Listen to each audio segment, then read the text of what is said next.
मनोबुद्ध्यहङ्कारचित्तानि नाहं न च श्रोत्रजिह्वे न च घ्राणनेत्रे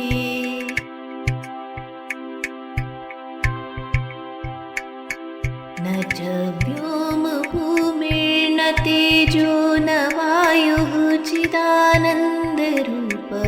शिवोऽहं शिवोऽहम्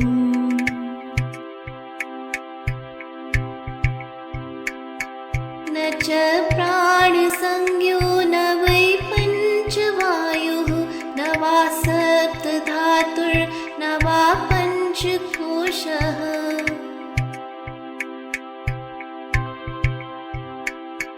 न वा पाणिपादो न चोपस्थपायो चिदानन्दरूपः शिवोऽहं शिवोऽहम्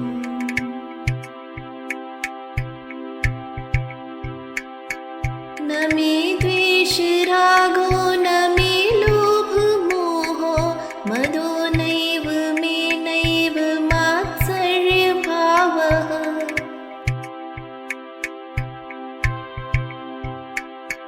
न धर्मो न चार्थो न कामो न मोक्षः चिदानन्दरूपः शिवोऽहं शिवोऽहम्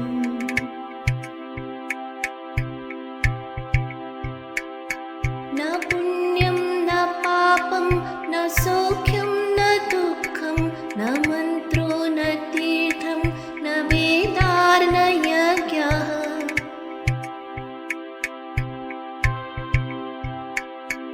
अहं भोजनं नैव भोज्यं न भोक्ता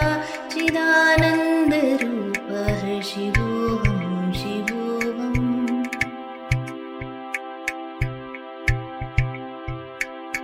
न मे मृत्युशङ्का न मे जातिभेदः पिता नैव मे नैव माता न जन्मः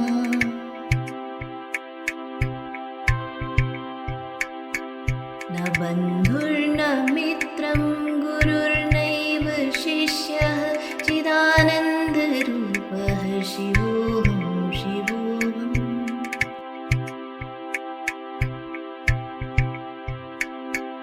अहं निर्विकल्पो निराकाररूपो विभुत्वाच्च सर्वत्र सर्वेन्द्रियाणाम्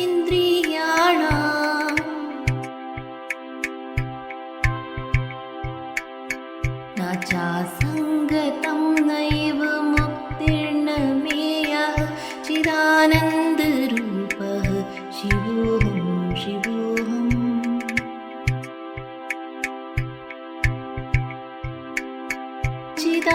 चिदानन्दरूपः शिवोऽहं शिवोऽहम्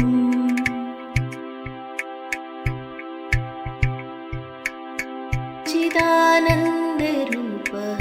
शिवोऽहम्